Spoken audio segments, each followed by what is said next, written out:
ये 10 लक्षण भगवत प्राप्ति करने वाले उपासक के हृदय में जागृत हो जाते हैं। बहुत ध्यान से सुनना। ये 10 लक्षण जब प्रकट होने लगे तो जान लेना कि अब हमारा परम सौभाग्य उदय होने जा रहा है। बस हम भगवत साक्षात्कार के नजदीक हैं। जब तक इन 10 लक्षणों में कमी दिखाई दे तो संभालो इन 10 लक्षणों को अपने जीवन में पक्का। इन 10 का पूर्ण होना मतलब भगवत साक्षात्कार होना। धृति क्षमा दमोस्तेयम शौचमिंद्री निग्रहा धीर विद्या सत्यमक्रोधो दशकम धर्म लक्षणम। धृति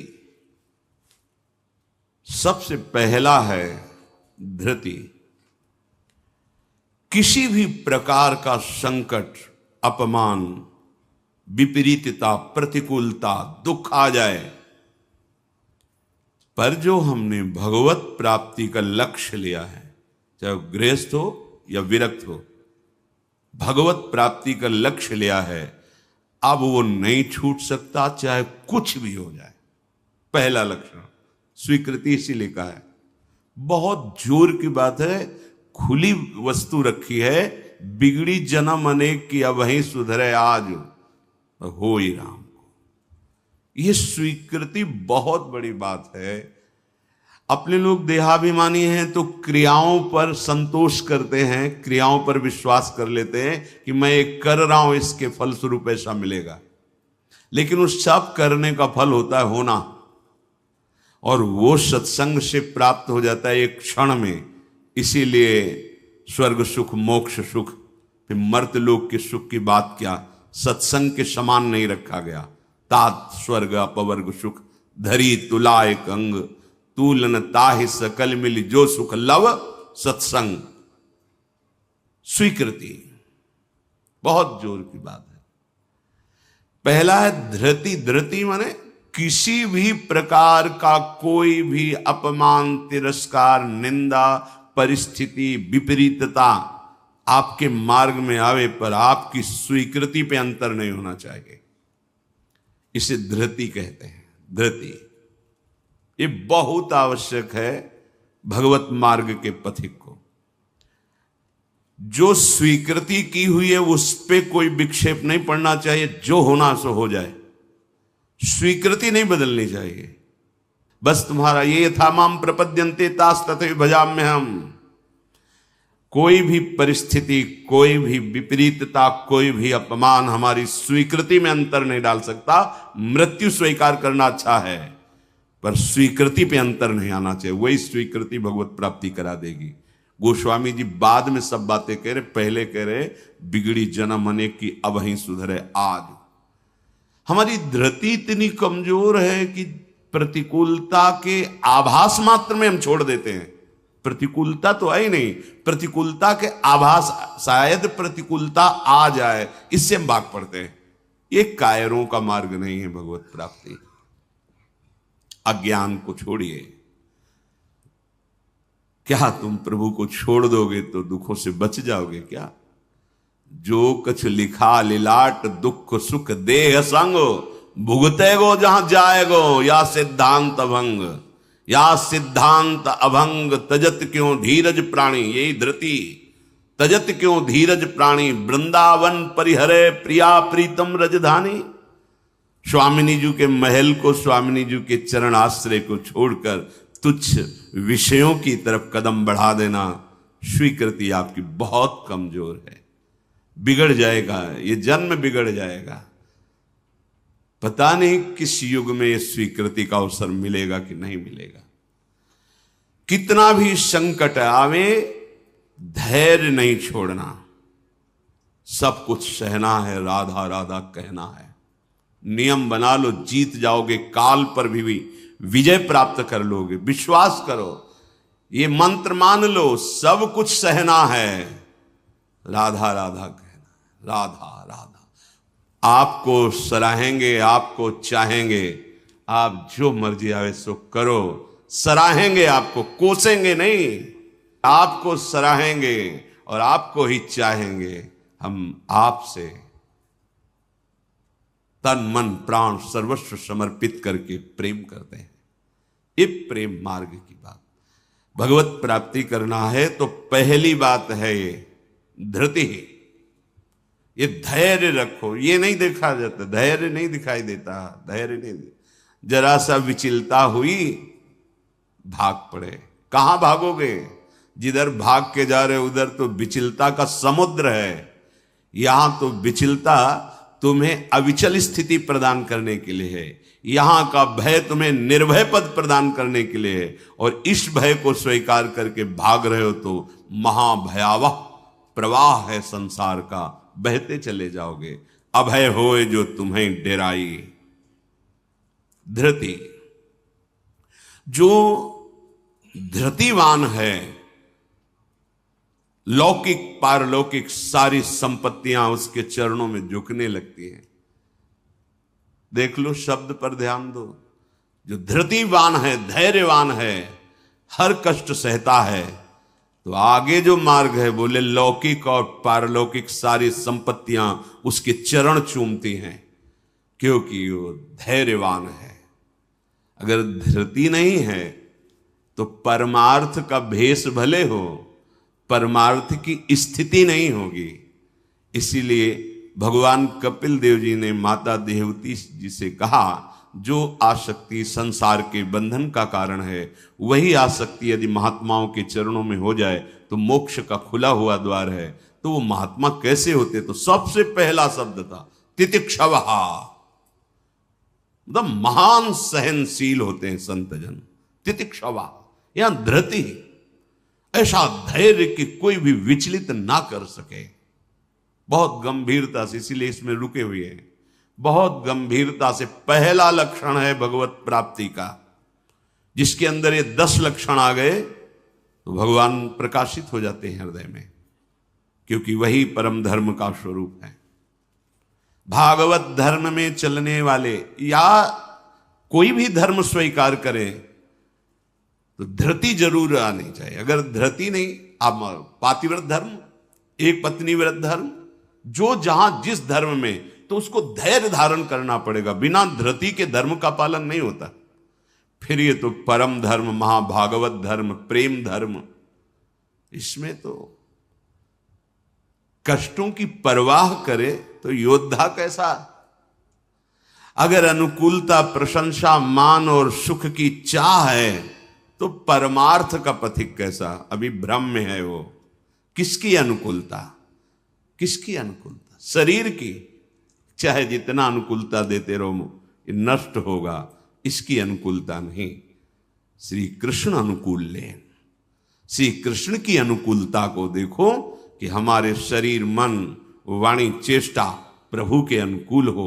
उसके लिए तुम धैर्यवान बनो। चाहे जितनी निंदा हो, अपमान हो, तिरस्कार हो, संकट आवे, विपत्ति आवे, परवाह नहीं। तो हर विपत्ति संपत्ति बन जाएगी।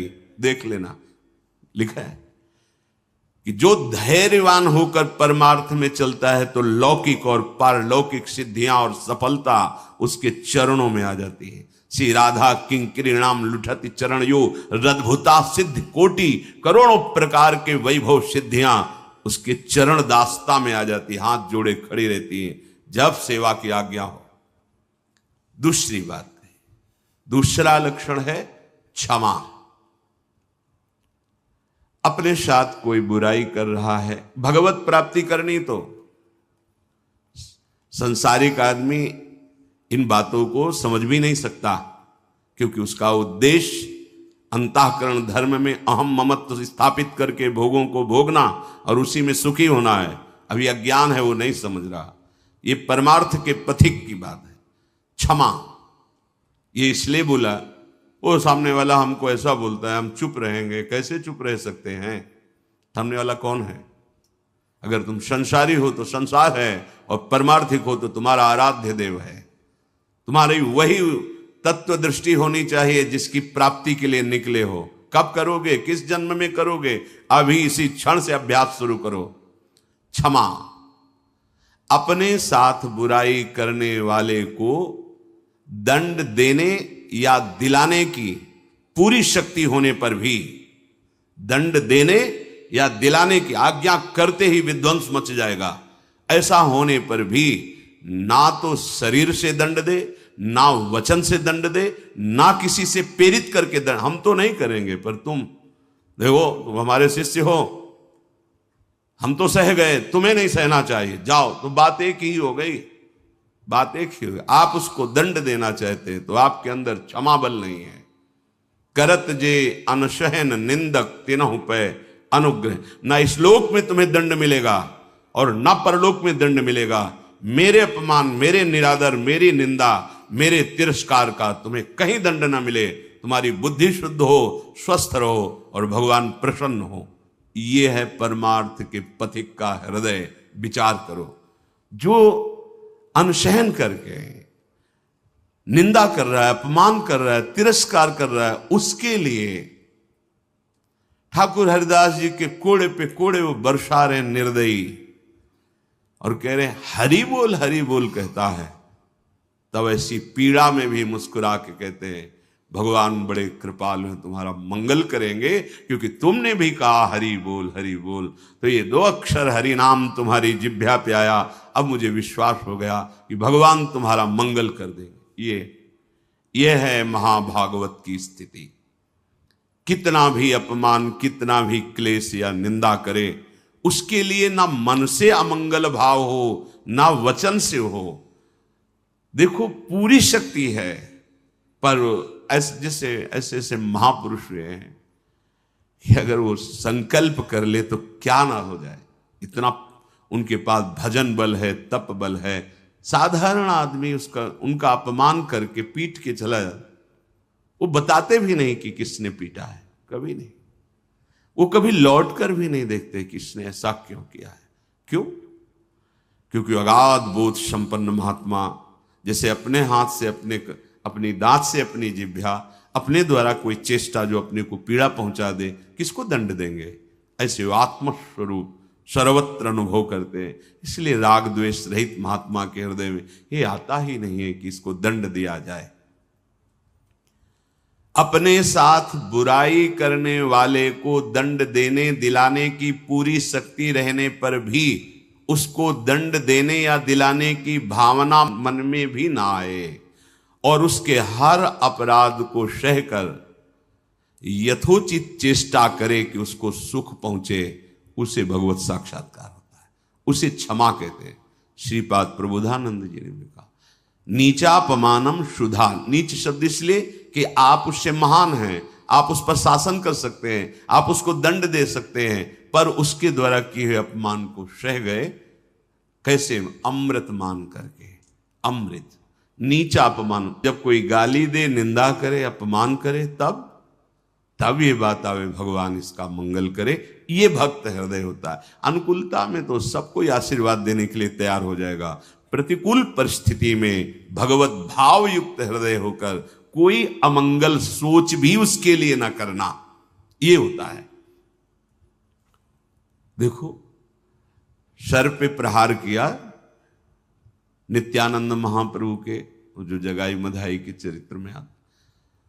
महाप्रभु जब चैतन्य देव ये देखा तो सहन नहीं कर पाए, कैसे महाभागवत के प्रति ऐसा अपराध।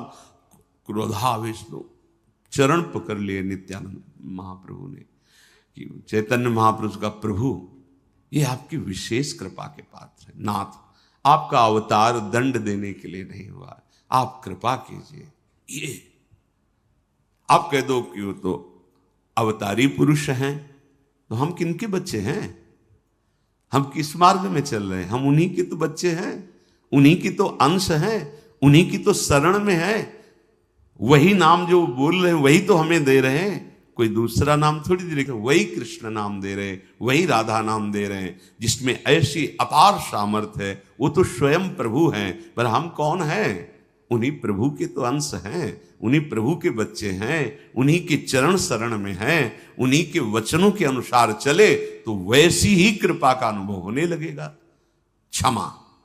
पहला धृति, दूसरा क्षमा। तीसरा है दम। दम कहते हैं इंद्रियों को विषयों से हटाकर प्रभु में लगाना। ये भगवत प्राप्ति के लक्षण वाले महापुरुष का जो भाव है। दम, दमन करना।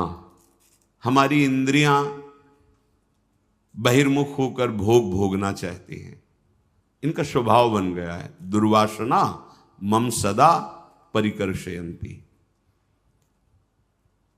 विषय इतने प्रबल हो रहे हैं कि इंद्रियों को अधीन कर लिए हैं। इंद्रियां इतनी प्रबल हो रही कि मंथन करने वाली प्रमथन स्वभाव वाली मन को अधीन कर लिया है। मन इतना प्रमथन स्वभाव वाला बुद्धि को अधीन कर लिया। अब बुद्धि विषय में सुख मान करके सब छूट दिए हैं, तो इंद्रियां मन विषयों में विचरण कर रहे हैं। जो भगवत प्राप्ति करने की लालसा वाला उपासक है वो दम रूपी सद्गुण से युक्त होता है। दम अर्थात दमन करना, इंद्रियों का दमन करना। थोड़ा कठिन है। कामा संजायते क्रोधा, क्रोधा स्मृति विभ्रमा। जब हमारी कामना बन जाती है कि ये मैं भोग भोगूं और उसमें बाधा पड़ती तो क्रोध आ जाता है। बस ये कामना संकल्प न बनने पावे तो बहुत जल्दी निवृत्त हो जाएंगे। संकल्प बनने का समय हम देते हैं। जब कोई भी इंद्री का विषय आकर्षित होता है तो मन उसको विस्तार से सुख का, भोगा हुआ सुख या सुना हुआ या दृश्य में आया हुआ भोगने की लालसा, और आप अपने भगवत विस्मरण कर दिए और उसमें तन्मय हुए, संकल्प बना, गड़बड़ हो गया। अब परमार्थ से भ्रष्ट कर देगा। आज नहीं तो कल, क्रिया बने ना बने, भ्रष्ट कर देगा। संकल्प ही न बनने पाए। संकल्प बनने की छूट कब देते हैं? जिस समय हम ये भूल जाते हैं कि हमारा लक्ष्य भगवत प्राप्ति है। हम भोगों में सुख बुद्धि करके भगवान से विमुख वृत्ति के द्वारा संकल्प बना लेते हैं धैर्य से। जब हमको ये पता है कि इन भोगों में सुख नहीं, सुख तो सुख सिंधु प्रभु के नाम रूप में है, तो संकल्प कैसे बन गया? भगवत विमुखता के कारण संकल्प। वो क्षण भगवत विमुख हुआ, वो समय भगवत विमुख में जा रहा है, इसलिए आपका संकल्प बन रहा है। अगर नाम जप कर रहे हैं आप और आपका लक्ष्य है कि मुझे प्रभु के चरणारविंद की प्राप्ति करनी, तो आप इंद्रियों का दमन स्वाभाविक कर लेंगे। बहुत सरलता सहजता से इंद्रियों का दमन हो जाता है। हमारी स्वीकृति ठीक नहीं है, इसलिए जैसे एक एकांतिक में चर्चा हुई थी, आप वैष्णव हैं, आप भगवत दासत्व के चिन्हों से युक्त हैं, आप भगवत प्राप्ति का मार्ग स्वीकार किए हो, चाहे गृहस्थ हो चाहे विरक्त। अब आपके सामने मांस परोसा जाए, आप खाएंगे? बिल्कुल ना, अंदर से ना बाहर से चेष्टा ही नहीं होगी। क्यों? क्योंकि आपकी स्वीकृति नहीं है। ठीक है, मदिरा ना अंदर से ना बाहर से स्फुरण ही नहीं होगा उसको पाने का। क्यों? आपके अंदर स्वीकृति ही नहीं। लेकिन बेविचार,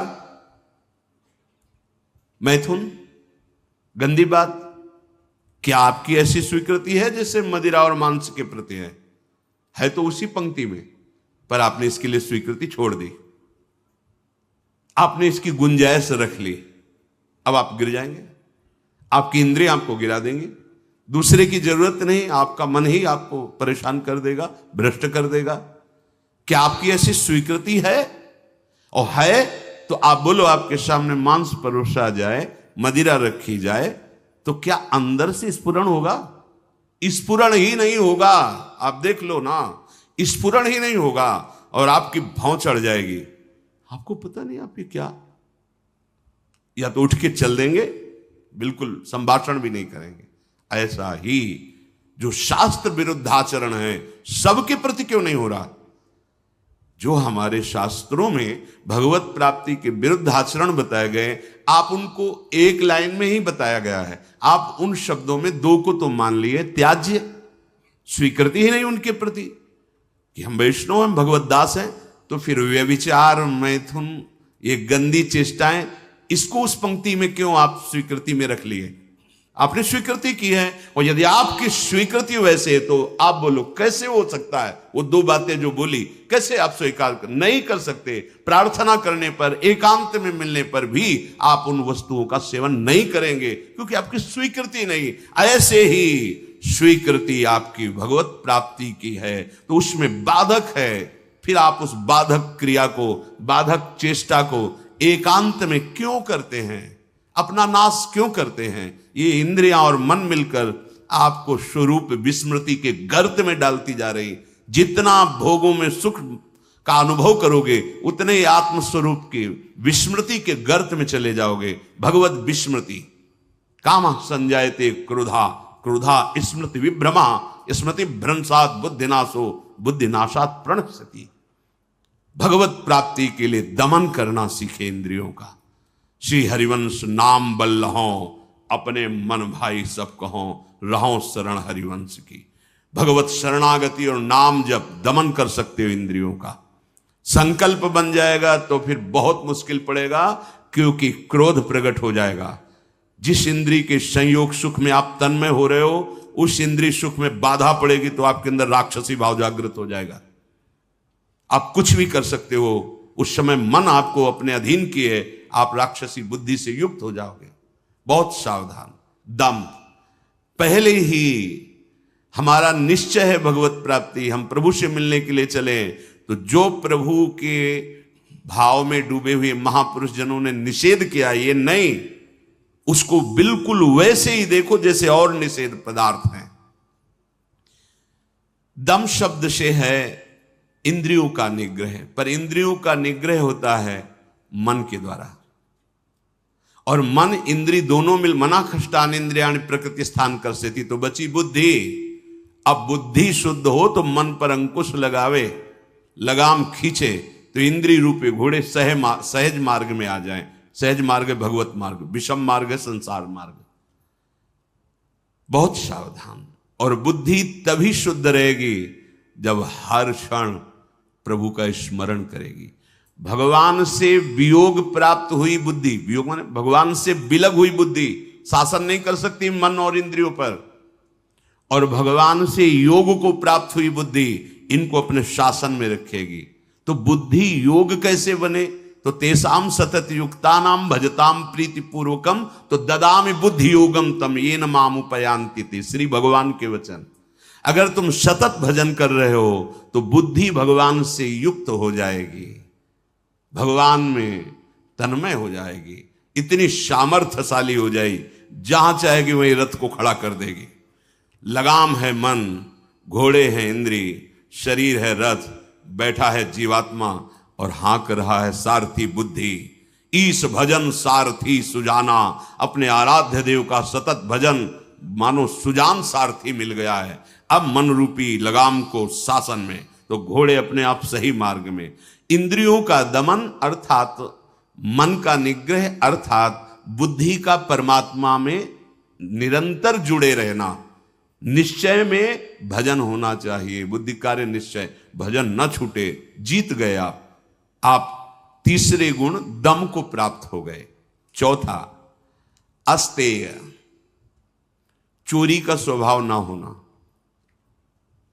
मन से, वाणी से, शरीर से किसी भी प्रकार की चोरी ना करना। फूल लेने जा रहे हैं प्रभु, जनक जी के यहां निमंत्रण में आए हैं, विश्वामित्र जी को आमंत्रित किया गया है।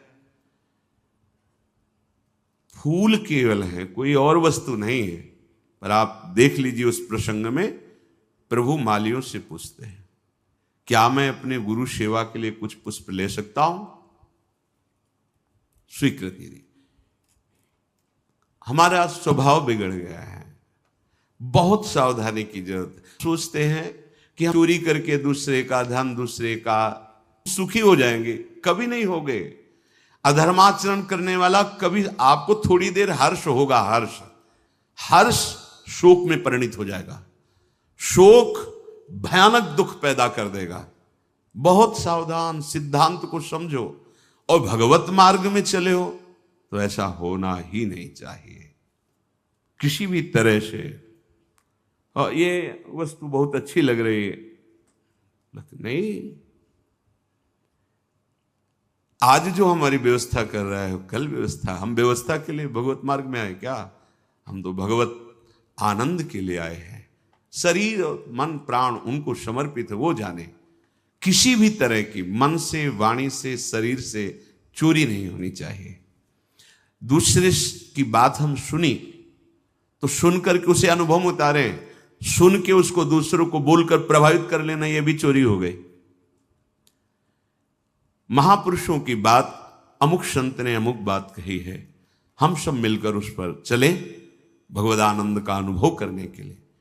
अगर हम उस बात का केवल प्रयोग करते हैं दूसरे को प्रभावित करने के लिए और वासनाओं की पूर्ति के लिए, यह भी चोरी है। वो बात हमारे अंतःकरण को भगवदाकार करने के लिए है। सत्संग में उस बात को इसलिए कहते हैं कि वो बात हम सब धारण करें और भगवदानंद को प्राप्त हो। किसी भी तरह का मन में या तन में या वचन में ये छुपाव भाव, ये चोरी भाव, हम चाहते कुछ हैं और वाणी से कुछ बोल रहे हैं, वो ठीक नहीं है। अस्तेय, बिल्कुल छुपाव का भाव, चोरी का भाव नहीं होना चाहिए, न मन से, न वाणी से, न शरीर। भगवत प्राप्ति करने वाला उपासक जो मन में होता है वही वाणी में होता है, वही चेष्टा में होता है, तीनों में एक होगा। और जो विषयी जीव होता है उसके मन में कुछ और होता है, वाणी से कुछ और बोलता है, चेष्टाएं कुछ अलग दिखती है, ये ठीक नहीं है। जो मन में एक, वचन में एक, आचरण में, वही तीनों का मिलान कर लो, वही होता है अस्तेय।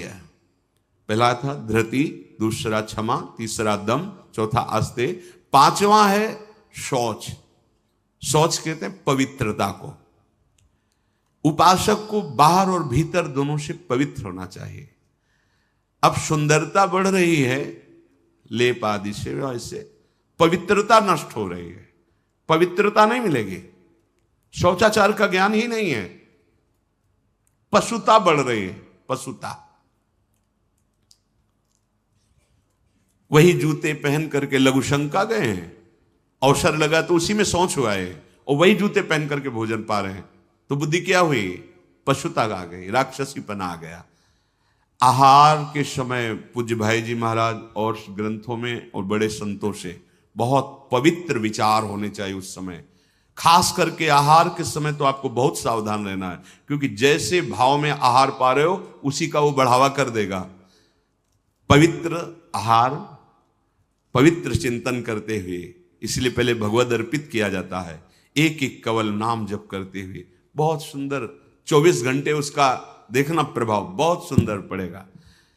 बाहर आपका शरीर पवित्र होना है, उसके लिए दिनचर्याएं हैं, पवित्रता का निर्वाह, बहुत सावधानी।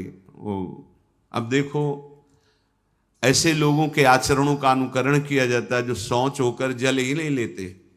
वैसे ना क्या कहते हैं उसे? हाँ, टिश्यू पेपर। वाह आचरण बिगड़ते हुए पशुता में बदल गए। जैसे पशु ने सोच के चल दिए। अरे भाई, मनुष्य शरीर मिला है पवित्र, मतलब बुद्धि काम नहीं कर, उसे बड़ा माना जाता है। सोच होकर के पवित्रता ना करना बड़े आदमी है। वाह, आचरण पवित्रता है ही नहीं। कैसे तुम भगवत चिंतन अखंड कर लोगे? कैसे तुम्हारे सदविचार आवेंगे?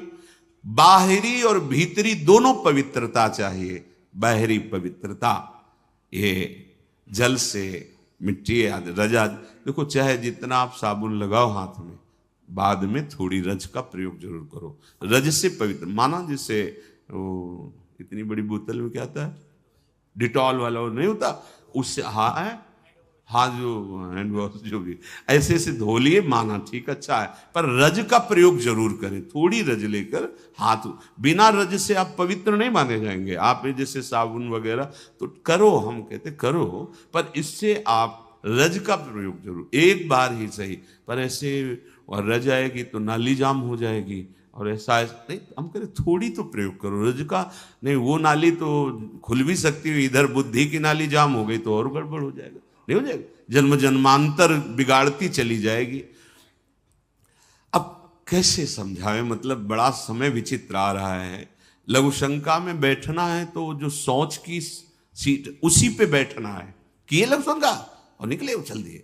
अरे पूरे अपवित्र हो गए, उस पे बैठने के लिए उतना ही वस्त्र धारण करो जितना तुम्हें धोना हो, तभी आप भगवत मार्ग में चलने, तभी आप चल सकते हैं। बुद्धि काम नहीं करेगी। अब जरा सा भी कुछ भी मुख में जाता है तो हमें कई बार समझाना होता है, श्री जी का प्रसाद है, प्रसाद, तब मन मंत्र की तरफ बढ़ता नहीं, एकदम घबरा के मुख में कुछ गया जूठा हुआ तो उसे समझाना पड़ता है, चरणामृत है, श्री जी का प्रसाद है। अभ्यास, हम बातचीत कर रहे हैं और बाथरूम के पादुका में पैर जा रहा हो, बंद मंत्र, नाम चलना प्रारंभ, हमें बाद में ज्ञान होगा, वो पहले हो गया।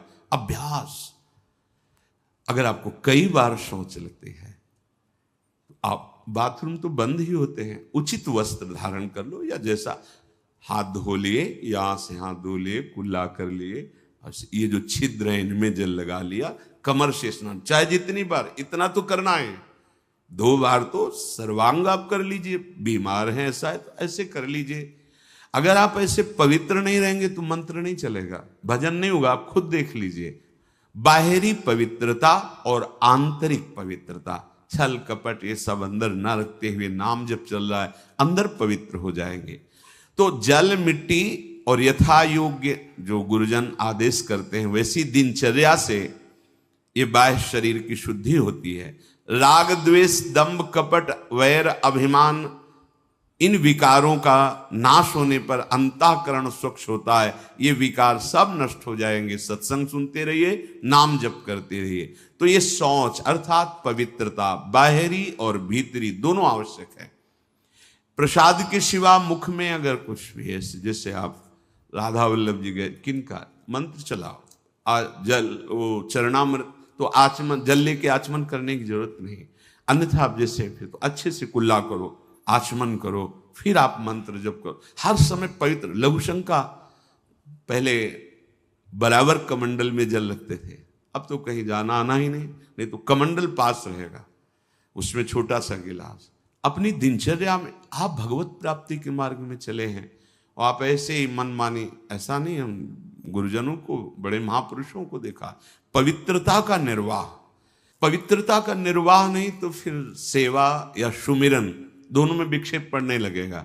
मनमानी आचरण मत कीजिए। आपका वस्त्र पवित्र होना चाहिए, पानी से निकाल लीजिए, पवित्र होने। ऐसे मनमानी आचरण करोगे तो भजन में रुचि नहीं होगी। ये भगवत प्राप्ति जिसको होनी उसके लक्षण बताए जा रहे हैं। वो बाहर और भीतर से बहुत पवित्र रहता है। हम किसी को छूने की चेष्टा न करें। कोई छू रहा है हमें, उसमें कोई दोष, हम जा रहे हैं ऐसे छू गया कोई बात, हम किसी को बहुत सावधान।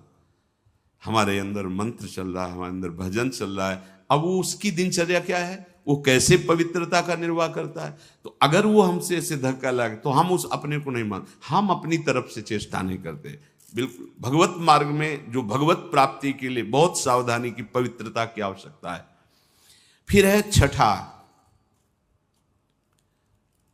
शब्द स्पर्श रूप रस गंध, इनका ऐसा प्रभाव है कि खींच लेते हैं।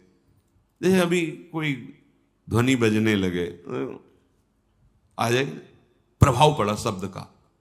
अभी कोई चीख दे, ऐसे शब्द का प्रभाव पड़ा ना, ऐसे रूप का प्रभाव पड़ता है, ऐसे रस का प्रभाव पड़ता है, गंध का प्रभाव पड़ता है, स्पर्श का प्रभाव पड़ता है।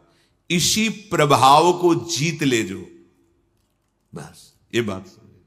हमारा जो नाम चल रहा है, अब कुछ भी गाए, कुछ भी बजाए, कुछ भी शोरगुल हो, उस पे अंतर नहीं पड़ना चाहिए। हम रूप आशिक हैं प्रियालाल के, आप कोई भी रूप हो, हम स्वादी हैं प्रियालाल के उच्छिष्ट के, अधरामृत के, जो उनका उच्छिष्टामृत भुक्त वही हुआ। इसके अलावा कुछ भी अमृत भी हो तो हमारे लिए, हमारी गंध श्री जी के श्री चरणों में चढ़ी हुई तुलसी पुष्प, श्रीअंग का इत्र, प्रसाद, माला आदि, बस। इससे क्या होगा, शब्द स्पर्श रूप रस गंध पर आप विजय प्राप्त कर लेंगे। सनकादि के लिए जैसे आता है कि शब्द स्पर्श रूप रस गंध पर विजय प्राप्त की हुई महापुरुष के भी घ्राणेन्द्री में जब प्रभु श्री हरि के श्री चरणों की तुलसी की गंध गई तो प्रेम विकल हो गए, ऐसा था। ये जो हमारी इंद्रियां स्पर्श सुख में, देह सुख, स्पर्श सुख में, रूप में, रस में, गंध में, शब्द में हमें भगवत प्राप्ति करनी, इसका हमें परिवर्तन करना होगा। हमें जहां भागवतिक शब्द श्रवणेन्द्रिय में पड़े तो नाच पड़ना चाहिए, प्रापंचिक शब्द तो उदासीन हो जाना चाहिए। भगवत भाव से सबके चरणों में प्रणाम, मेरे प्रभु सब इन रूपों में समाये हुए, ठीक है। ऐसे कोई रूप, और वास्तविक जब आप इतने महान रूप के प्रेमी भाव में चल रहे हैं तो कोई रूप आकर्षण नहीं कर सकता, नहीं कर सकता, है ही नहीं। देवलोक भूलोक रसातल सुनि कवि कुल मत डरिए, सहज माधुरी अंग अंग की कई कासो पट तरिए। कौन सा रूप? कोई भी रूप ऐसा नहीं कि चित्त में क्षोभ पैदा कर दे। कई बार विनोद में कहा है कि जैसे मकान में आग लग जाए तो कैसा दिखाई देता है, ऐसे ही जो रूप आशिक प्रभु के होते हैं, कहीं भी कोई भी रूप बहुत सुंदर वो नहीं। जितना सौंदर्य यहां से ब्रह्मलोक तक है, हमारे प्रभु के सौंदर्य सिंधु के बिंदु के एक सीकर से है। कोटि काम मूर्छित हो जाए ऐसे तो लालजू महाराज हैं। एक काम पूरे त्रिभुवन में तांडव मचाए हुए है। करोड़ काम जिनकी मंद मुस्कान से मूर्छित हो जाए, वैसी जो लालजू की रूप लावण्य महिमा है, वो लालजू हमारी लाडली जू, निर्तन भ्रकुटी, बदन अंबुज मृदु, सरस हास, मधु बोलन तो अति आसक्त लाल। अब ऐसे रूप के आशिक, ऐसे रूप की चाह करने वाले किसी रूप में वो प्रभावित हो जाएंगे। ये जो छठवां है इंद्रिय निग्रह, अर्थात शब्द स्पर्श रूप रस गंध, ये जो इंद्रिय के ज्ञानेन्द्रिय के 5 विषय हैं, इन किसी विषयों को भी भगवद विमुख होकर स्वीकार न करें। प्रभु से अर्पित है, जैसे विशेष विशेष गंध हैं, पर अगर प्रभु को अर्पित नहीं तो हमारी घ्राणेन्द्रिय उसे वो आ रही पर उसका महत्व नहीं है। और प्रभु में अर्पित है, हमारी प्रियाजू के श्री चरणों में चढ़ा हुआ है, ये पुष्प है, ये इत्र है, ये माला उनके श्रीअंग, अहो भाग्य, बार बार वो जीत जाएगा। फिर उसके घ्राणेन्द्रिय को लुभायमान नहीं कर सकता। श्रवणेन्द्रिय यदि प्रभु के जस को सुनने के लिए बावरों सो रस में फिरे, खोजत नेह की बात, तो विश्व का कोई भी शब्द उसे आकर्षित नहीं कर पाएगा। और रसेंद्रिय यदि प्रभु का केवल उच्छिष्ट भोगती है, वाकेंद्रिय केवल प्रभु के जस में है, आप जीत गए शब्द स्पर्श रूप रस गंध। बहुत सुंदर बात है, हम यहीं फंस जाते हैं। देखो, एकांत में आप कौन सा शब्द सुनते हैं? बिल्कुल खुली बात है, सभा में तो हम गान कर रहे हैं, लेकिन एकांत में कौन शब्द आपको प्रिय है? अगर एकांत में आपको नाटक, नौटंकी, नाना प्रकार के प्रापंचिक विषय सुनने और देखने में रुचि है, तो भी आप इंद्रिय निग्रह नहीं कर पा रहे हैं। अभी आप भगवत दर्शन की लालसा वाले उपासक नहीं हैं। समझिए, आपका लक्ष्य भगवत प्राप्ति है। आप अपने मन को समेट कर इंद्रियों सहित भगवान के चरणों में समर्पित करने की तैयारी कर लिए। आप कुछ नहीं, अब तो विश्वम्बर भगवान को समर्पित कर दो। पूरा विश्व वो देखे, आप उनको देखो, आप उनके चरणों का चिंतन करो। ये जो भगवत प्राप्ति के लक्षण की बात है, ये जन साधारण नहीं समझ सकते, इसलिए सावधान करके कह रहे हैं। आपका लक्ष्य बन गया भगवत प्राप्ति, तो आप ऐसे शब्द ना सुने जो आपके मन को खींच ले, ऐसे रूप को न देखें जो रूप राशि के दर्शन के लिए हृदय लालायित करना चाहते हैं हमारे मन को, हमारी इंद्रियों। ऐसा कोई रस, ऐसे कोई घ्राणेन्द्रिय का विषय, ऐसा कोई स्पर्श जो आपको भ्रष्ट कर दे अपने मार्ग से, सावधान। पर जो भगवत प्राप्ति की लालसा वाला होता है, वो शब्द स्पर्श रूप रस गंध, इस पर विजय प्राप्त किए होता है या विजय प्राप्त करना चाहता है। सातवां धी है। धी अर्थात बुद्धि। आपका आहार सात्विक होगा, संग सात्विक होगा, शास्त्र सात्विक होंगे, वार्ता सात्विक होगी, तो आपकी बुद्धि भी सात्विक हो जाएगी। जो रोज सत्संग सुनता है, सत शास्त्रों का अध्ययन करता है और प्रभु का नाम जप करता है और विचारवान है, विचारवान, वो बुद्धि भगवत प्राप्ति के योग्य हो जाती है।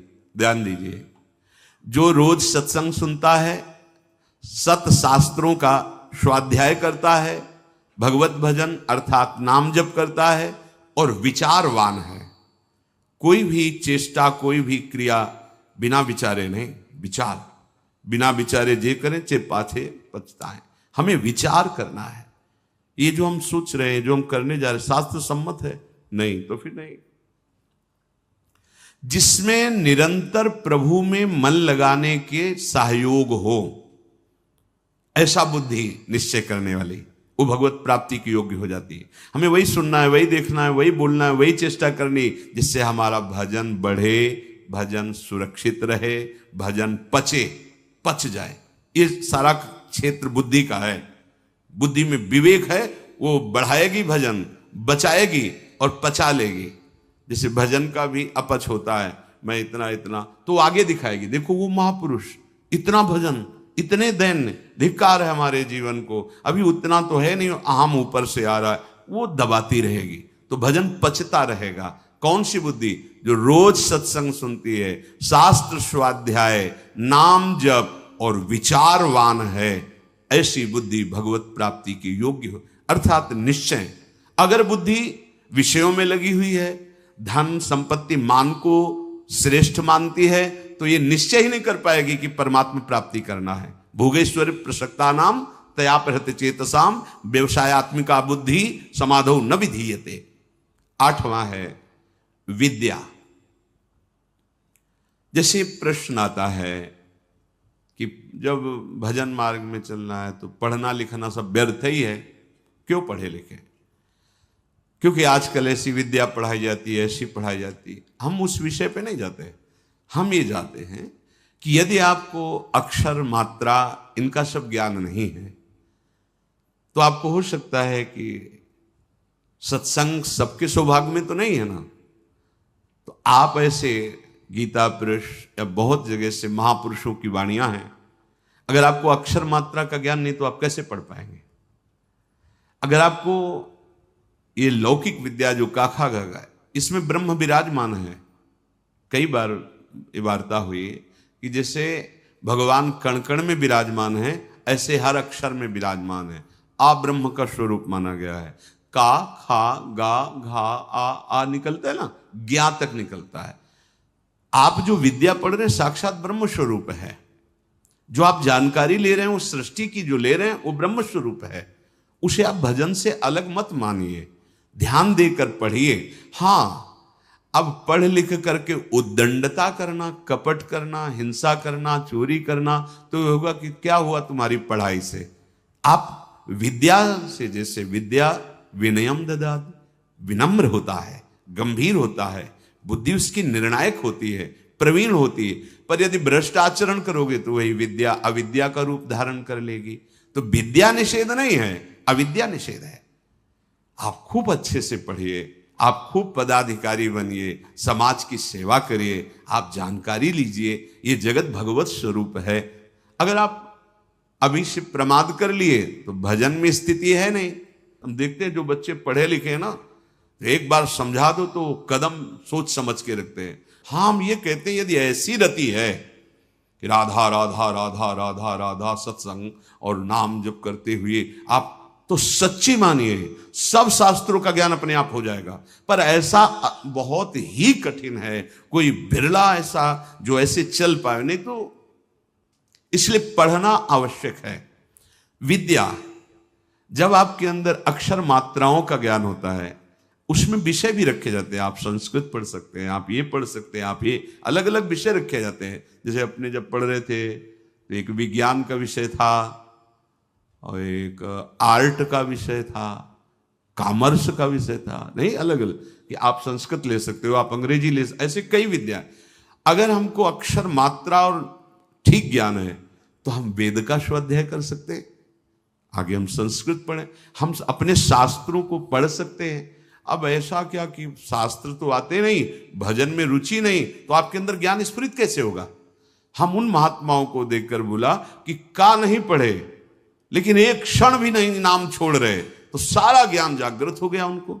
यही अपने वृंदावन में पूज्य मथुरा दास जी थे, वो खुद कहते थे, ए जी हमने कभी स्कूल का मुंह नहीं देखा, अर्थात कभी स्कूल नहीं गए, और 50-50 श्लोक महाभारत के एक साथ बोलते चले जा रहे हैं और फिर नंबर बाय नंबर उसका अर्थ बताते चले जा रहे हैं। ये सब क्या हो रहा है? बड़ा विचित्र है। जब हमारा चित्त प्रभु में जुड़ जाता है तो प्रभु पूर्ण है, तो कोई भी ऐसा ज्ञान नहीं जो उसके अंदर, पर अभी खेलने कूदने की अवस्था में प्रमाद स्थिति के कारण वो आड़ लेते हैं कि हम भजन करेंगे और विद्या नहीं पढ़ते, इसलिए पढ़ना चाहिए। पढ़ो, अब हमारी समझ में आया है कि पढ़ो, अपने को पहले दिनचर्या में लाओ, माता पिता के अधीन रहो, शास्त्र की बातें समझने के लिए विद्या का अध्ययन करो, कोई पद मिलता है तो समाज सेवी बनो, अधर्म का त्याग करते हुए धर्म पे चलने वाला महात्मा ही माना जाता है, चाहे वो गृहस्थ में हो चाहे विरक्त में हो। इसलिए विद्या ही अध्यात्म विद्या की तरफ ले जाती है। आप पढ़े लिखे हो, हमारी बात समझ रहे हो? नहीं, समझ नहीं पाओगे। अब पढ़े ही नहीं तो निवृत्ति का अर्थ क्या समझ पाओगे? पढ़े ही नहीं तो प्रवृत्ति का अर्थ क्या समझ पाओगे? उनकी बात जाने दो जिनको लोक परलोक से कोई मतलब नहीं है, बस शुरू है भगवान नाम निरंतर, वो सिद्ध महापुरुष। अब कहां वृत्ति है? स्कूल जाने की रुचि नहीं, विद्या पढ़ने की रुचि नहीं, मोबाइल के पूरे इंजीनियर हैं छोटे छोटे बच्चे। हाँ, मतलब अभी इतने बड़े हैं, वो क्या सर्च करना है आपको बोल दो, बस बोलिए, आप वो सर्च किए बैठे। क्योंकि वायुमंडल ऐसा है, वातावरण ऐसा है, 4 बच्चे जहां मिले तो बिना सीखे सब आने लगते हैं, उनको कुमार्गगामी प्रवृत्तियां। इसलिए विद्याध्ययन, शास्त्र स्वाध्याय, तभी वो अध्यात्म विद्या की तरफ बढ़ेगा। जिससे यथार्थ ज्ञान प्राप्त होता है उसे ही विद्या कहते हैं। नवा है सत्य। सत्य बोले, सत्य आचरण करे, असत आचरण, शास्त्र विरुद्ध आचरण नहीं, असत वार्ता। सत्य क्या है? भगवान है, सत्य नारायण है, सत्य श्री कृष्ण है। भगवत भाव से चर्चा करना, भगवत भाव से व्यवहार करना, ये सत्य आचरण होता है, ये सत्य वार्ता होती है। जैसा अंतःकरण और इंद्रियों में आपने निश्चय किया है वैसा ही बोलिए, उसमें छल कपट करके बनावटी शब्द दंभ वाले नहीं होने चाहिए। यह ध्यान में रखना चाहिए कि आप जो बोल रहे हैं उससे किसी के हृदय में ठेस नहीं पहुंचनी चाहिए। जो बोल रहे हैं उससे दूसरे को लाभ प्राप्त होना चाहिए। जो बोल रहे हैं वो यथार्थ सत्य होना चाहिए, कपट रहित, दोष रहित, अहित करने वाली वाणी नहीं होनी चाहिए। और 10वां है अक्रोध। कोई भी आपके प्रति कैसा भी बर्ताव करे, आपको क्रोध नहीं करना, यह नियम लेना है। इसमें दूसरा था क्षमा। क्षमा और क्रोध में अंतर है। जो हमारे प्रति अमंगल बर्ताव कर रहा है उसका मंगल हो, कभी अमंगल न हो, यह क्षमा है। अब जो हमें क्रोध दिला रहा है तो हमें नियम लेना कि हमें गुस्सा नहीं करना, वो दिलाएगा।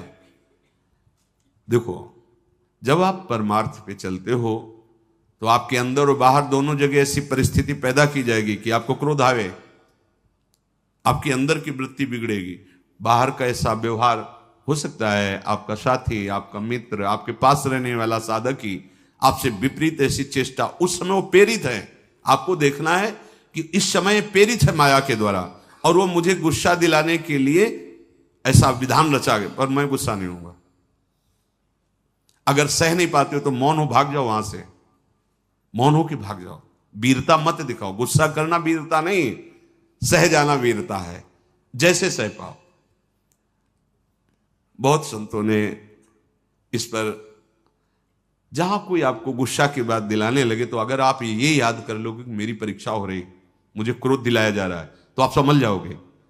पर बस यही रहे कि मेरी परीक्षा हो रही, मुझे गुस्सा नहीं करनी, नहीं, सोचते सोचते फिर कड़ुआ वचन निकलने लगेगा, फिर मारपीट भी होने लगेगी।